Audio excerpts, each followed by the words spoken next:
ଆମ ଗଣରେ ଆଜି ଆମର ଯୋଉ ମାନେ ବ୍ଲକ ରେ ଆମେ କାମ କରୁଛୁ ସେଇ ବ୍ଲକ ଭିତରୁ ଗୋଟେ ପଞ୍ଚାୟତ ହାତୀପାଦ ପଞ୍ଚାୟତର ସରପଞ୍ଚ ଆଜ୍ଞା ବି ଉପସ୍ଥିତ ଅଛନ୍ତି।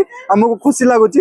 ଆମକୁ ତ ତାଙ୍କୁ ଆମ କାମ ଗୁଡାକ ବୁଝେଇବାର ଏତେ ବି ଆବଶ୍ୟକତା ନାହିଁ, କାହିଁକି ନା ସବୁ ଭିତରେ ସିଏ ଆମ ପାଖରେ ଜଡିତ ଅଛନ୍ତି। ଆଉ ଆମ ତାଙ୍କ ସହଯୋଗରେ ହିଁ ଆମେ ଆଜି ଏତେ ପର୍ଯ୍ୟନ୍ତ ଯୋଉ କାମ କରୁଛୁ ତା ଉପରେ ଆସିଛୁ।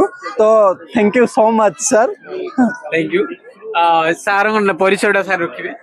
मो ना अशोक सेठी हाथीपाद सरपंच आज्ञा जहाँकि आम आलोक भाई आम भाई समस्त मिसिक आम पंचायत तरफ बहुत भल कम भी कर स्वच्छ भारत भी बहुत लगी जो बीच क्लीनिंग होता बहुत साहाଯ୍य आगामी पीढ़ी अधिक अधिक जोड़िया और अधिक पूरा समस्त गोटे मिसेक सब एमती भल भाव भल कम करके एकाठी